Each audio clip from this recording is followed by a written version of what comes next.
Students, it is my second online lecture to you people from Cambridge International College, Talaka.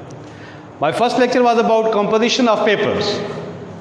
I know and I'm sure that you people will be well aware about the composition of the paper now.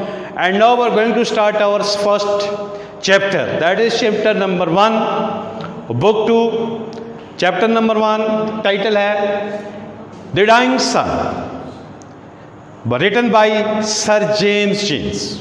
ये writer हैं इसके, इन्होंने इसे लिखा है. बड़ा interested chapter है. अगर आप थोड़ी सी दिलचस्पी का मुजाहरा करेंगे तो ये आपके रगो पैर में जो है वो बस जाएगा, आपको इसकी समझ आएगी. लेकिन इंटरेस्ट जो है, that is the first point. If you do not inculcate the interest, then definitely you will suffer on the long run, and you will be unable to even answer in the paper. So dying sun is about our planetary system. हमारा ये जो planetary system है, निज़ाम फल्कियात जिसे आप कहते हैं, इसके मुतालिक है. और मोस्ट प्रॉब्ली ये हमारा जो छोटा सा ये घर है, स्यारा है, ज़मीन, इसके बारे में इसको डिस्कस किया गया कि ये क्या है. मोस्ट प्रॉब्ली जहाँ तक मैं समझता हूँ, आज की जो मॉडर्न साइंस है वो भी इस बात का जवाब देने से कासिर है कि आपका ये जो प्लेनेटरी सिस्टम है, ये जो यूनिवर्स है, ये जो कायनात है, ये दुनिया का निज़ाम है, ये किस तरीके से वजूद में है. Even this modern era of science is unable to satisfy you. Science is unable to describe the correct answer of this question. When, why the universe was created. So all these are, you may say, फर्जी statement जिसे कहते हैं मफरूज़ा. ये सारे मफरूज़ों पे कायम है. तो हमारा जो पहला इसमें पैराग्राफ है, उसमें कुछ डिफिकल्ट वर्ड्स भी हैं. बुक अगर आप लोग खोलें आपके सामने तो आप उसमें देख सकेंगे. चूंकि यहाँ ऑनलाइन सिस्टम में ये बात जो है वो इंतहाई मुश्किल है कि आपको लाइन बाय लाइन जो है वो तर्जुमा करके बताया जाए. लिहाजा उसमें जो डिफ़िकल्ट वर्ड्स आए हैं उनको जो है वो एक्सप्लेन किया जा सकता है, और मैं कर भी देता हूँ. फर्स्ट ऑफ ऑल जो हमारा पैराग्राफ है जी, उसमें दैट इज अबाउट स्टार्स. जैसे कि मैं पहले बता चुका हूँ, ये हमारा जो प्लेनेटरी सिस्टम है उसके मुतालिक है. तो स्टार हो गया, अर्थ हो गई, कि हमारा ये निज़ाम फल्की हो गया, हमारे चांद सितारे, ये सारा क्या आता है, सारा प्लेनेटरी सिस्टम है. और इसमें जो पहला पैराग्राफ है सर जेम्स जीन जहाँ से शुरू करता है, वो कहते हैं कि इट इज़ अबाउट स्टार्स. ये स्टार से मुतालिक है. A few stars are known which are hardly bigger than Earth. यानी बहुत कम सितारे ऐसे हैं कि जो हमारी इस ज़मीन से जो है वो बमुश्किल बड़े हैं. लेकिन आम जो सितारे हैं, कहते हैं वो भी इतने बड़े हैं, उनका भी जो हुजम है, साइज़ है, वो इतना बड़ा है कि हमारे जैसे ये जो ज़मीन का हमारे निज़ाम है, हमारे ये जो ज़मीन का इस स्यारा है, इस जैसी कई लाख ज़मीनें जो हैं वो उन स्यारों के अंदर, सितारों के अंदर समा जाएं, और इसके बावजूद भी गुंजाइश जो है वो बाकी बच जाए. ये छोटे छोटे सितारे जो आप आसमान पे एग्जामिन करते हैं, जिन्हें आप देखते हैं, तो वो इतने छोटे नहीं हैं जितने कि आपको वो हुज्जम में नजर आ रहे हैं, बल्कि वुसअत में वो बहुत ज्यादा हैं. हार्डली फिगर, तो हार्डली इसमें एक डिफिकल्ट वर्ड, इसमें इसके सिनोनिम में आप स्कॉर्ट्सली इस्तेमाल कर सकते हैं.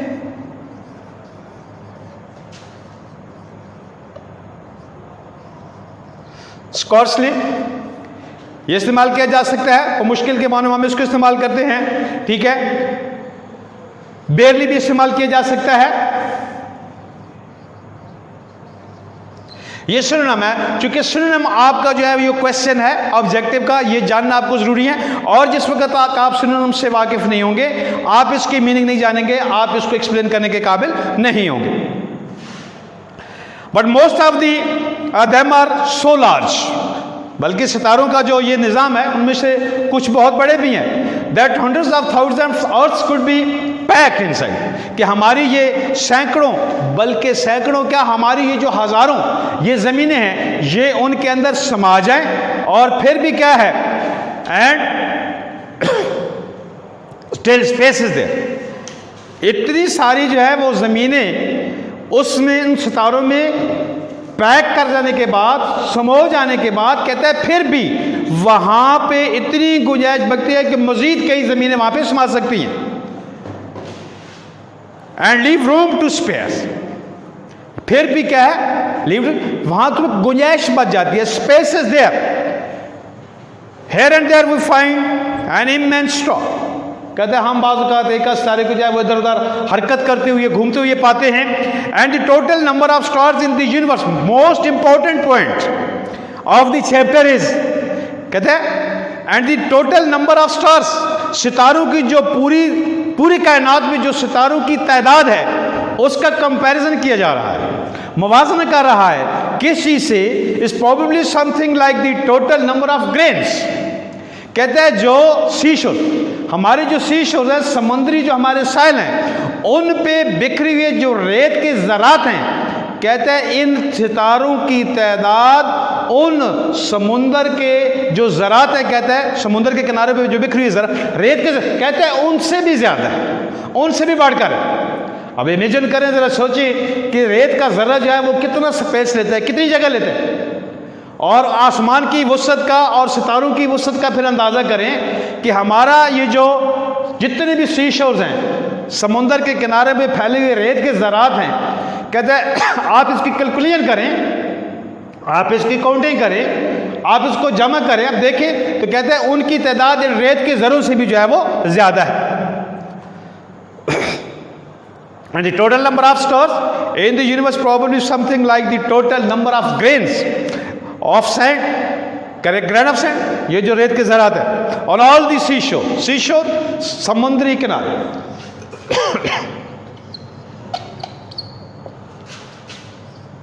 एच किनारा,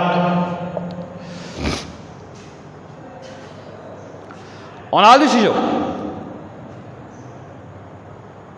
such is the littleness of our earth in this space, कहते हैं ये जो खलाक इतना बड़ा निज़ाम है, इतनी जो वसी ये फैली कायनात है, कॉस्मोस, कहते हैं इसमें हमारी ये जो ज़मीन है ये उसका छोटापन है, जिसे हम बहुत ज़्यादा वसी समझते हैं, बहुत ज़्यादा बड़ी समझते हैं, वो कितनी छोटी है उसका अंदाज़ा इस बात से हमें हो जाता है। और कहता है such is the littleness of our earth in space when measured up, अगर कहता है आप इसको माप तोल करें, इसकी मेजरमेंट करें, तो फिर against the total substance of the universe, को टोटल कायनात है, कहता है अगर उसके साथ आप इसका मवाजना करें, तो इसकी मेजरमेंट करें, इसका नाप तोल करें, तो ये क्या है, कहता है ये बस रेत का जो समुद्रों के किनारे फैला हुआ रेत का एक ज़रा, कहता है उसके बराबर।